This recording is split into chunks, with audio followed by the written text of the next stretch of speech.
PIMS के doctors जो हैं वो मिले हैं जाके, उन्होंने उनको एग्जामिन किया है, जिनकी जिनकी एग्जामिनेशन को हम ट्रस्ट इसलिए नहीं करते हैं कि हम पहले ही कोर्ट ऑफ लॉ में गए हुए उनके खिलाफ, क्योंकि पिम्स के डॉक्टर्स ने खान साहब की एक मेडिकल रिपोर्ट को फर्ज भी किया था कुछ अर्सा पहले। जब तक आसिम यूसुफ साहब को, जो कि खान साहब के ज़ाती मौलज है, उनको उनसे मिलने की इजाज़त नहीं दी जाती और वो खुद उनको ज़ात एग्जामिन नहीं करते, उस वक्त तक हम बिल्कुल उनकी सेहत के बारे में जो हमारे कंसर्न्स हैं वो मौजूद हैं और वो मौजूद रहेंगे। रऊफ साहब, जो आईनी तरमीम हो रही है, इसका एक मिनिमम वर्जन भी हो सकता है, जैसे अभी आपने कहा कि जनाब बिल्कुल जो आईनी बेंच है इस पे पीटीआई वोट कर सकती है, पीटीआई साथ चल सकती है, लेकिन इसमें कौन सी ऐसी तरमीम है जो बिग नो है आईनी अदालत के अलावा, जो आपको पता है जिसपे आपने बिग नो है कि नहीं जी इस पे तो हम बात ही नहीं करेंगे?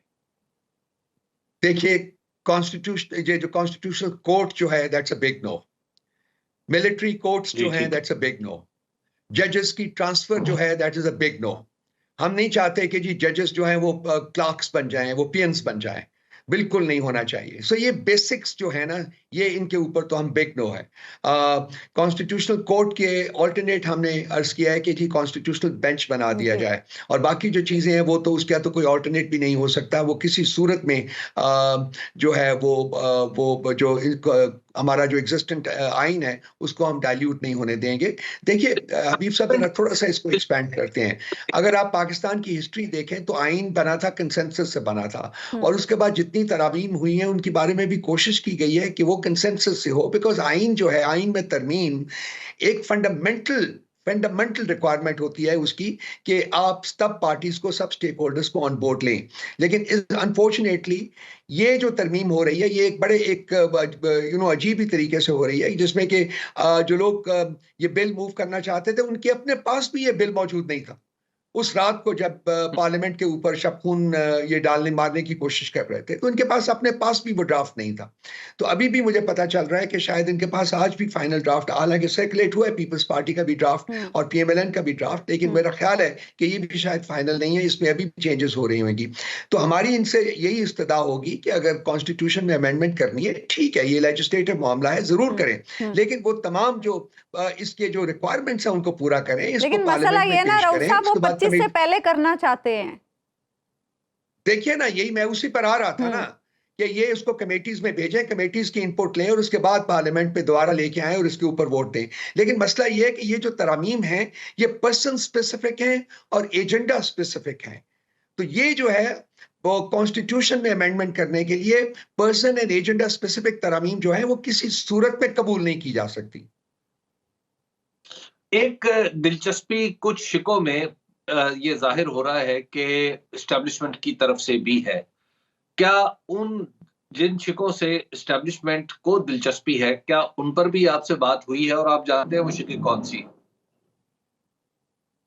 हबीब साहब, मैं इस चीज से, मेरा बिल्कुल सरोकार नहीं है, ना पीटीआई का सरोकार है कि उसमें कौन इंटरेस्टेड है और कौन नहीं है। द फैक्ट इज कि जो पार्लियामेंट में पेश किया जाएगा उसकी हम मेरिट के ऊपर इवैल्यूएशन करेंगे और उस मेरिट की इवैल्यूएशन के बाद हम फैसला करेंगे कि वो उसको सपोर्ट करना है कि नहीं करना। अंडर द सर्कमस्टांसेस जो इस वक्त है, जो ड्राफ्ट हमारे पास आए हुए हैं पीपल्स पार्टी का भी और पीएमएलएन का, उनको हम सपोर्ट नहीं कर सकते। बिल्कुल कुल्लियतन मैं ये कह रहा हूं कि उसको हम सपोर्ट नहीं कर सकते।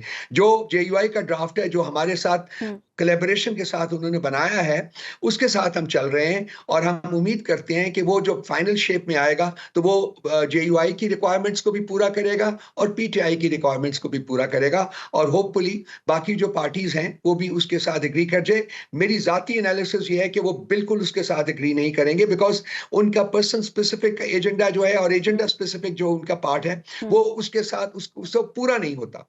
वो जो करना चाहते हैं वो हमारी तरमीम जो हम दे रहे हैं उसका ड्राफ्ट देंगे, उसके बेसिस के ऊपर वो पूरा नहीं कर सकेंगे। कंसिक्वेंटली मुझे नहीं नजर आता कि वो हमारे ड्राफ्ट को एक्सेप्ट करेंगे। वो कोशिश उनकी यही होगी अक्ल बसा कि वो अपने ड्राफ्ट को पुश करें, जैसे भी पुश कर सकते हैं। अच्छा रऊफ साहब, अब आईनी तरमीम से थोड़ा आगे बढ़ते हैं। आप भी ये समझते हैं कि आगे बढ़ने का रास्ता इस वक्त ये है कि एस्टैब्लिशमेंट और पीटीआई के मामलात आपस में दुरुस्त हों, बातचीत शुरू हो?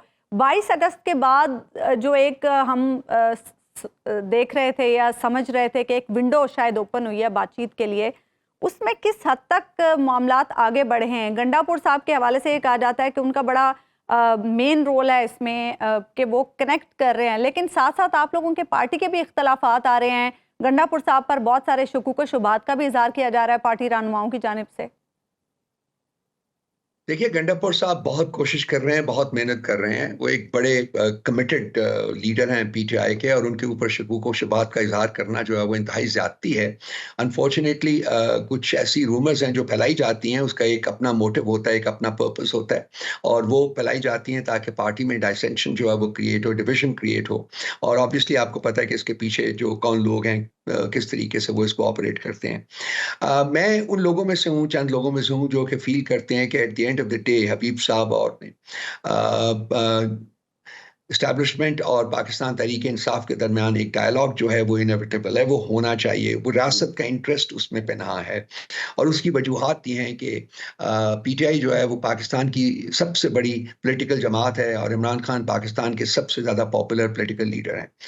इस्टेब्लिशमेंट का एक ट्रेडिशन रही है, एक उनका एक हिस्ट्री है of being involved in Pakistan affairs, at multiple levels. आपको पता है 4 मार्शल लॉस भी लगे हैं इस मुल्क में। सो उनका एक इंटरेस्ट लेवल है, जो कि कंपैरेटिवली बाकी ममालिक में जो इस्टेब्लिशमेंट होती है उससे ज़्यादा है। तो इसको हल करने के लिए बहुत ज़रूरी है, अगर आपने मुल्क में जमहूरियत रखनी है, अगर आपने मुल्क को जमहूरियत को लपेटना है तो वो फिर और बात है, that's a different thing all together.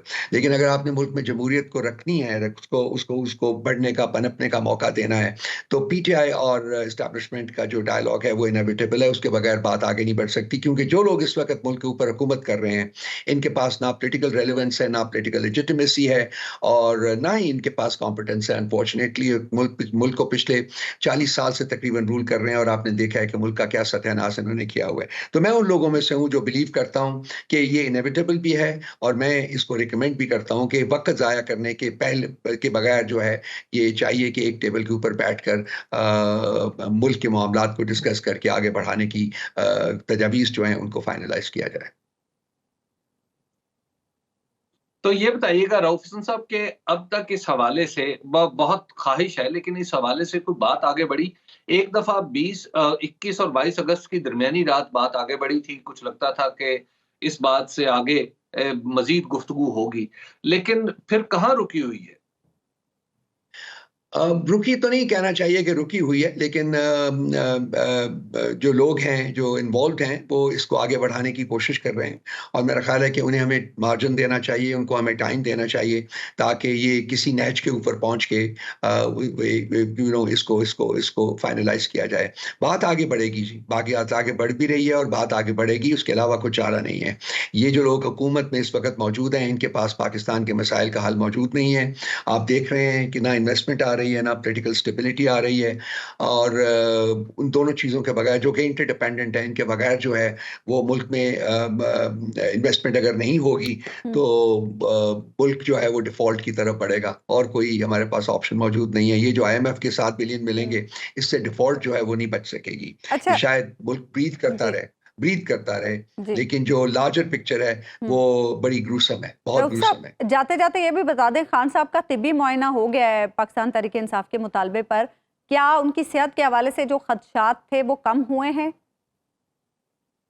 नहीं, बिल्कुल नहीं बीबी, मैं आपको बताऊं, क्योंकि हमारी रिक्वायरमेंट ये थी कि डॉक्टर आसिम यूसुफ साहब, जो कि खान साहब के ज़ाती मुआलिज हैं, उनको इजाज़त देनी चाहिए, और हमारे साथ वादा भी किया गया था जी कि वो उनको भी भेजा जाएगा पिम्स के डॉक्टर्स के साथ।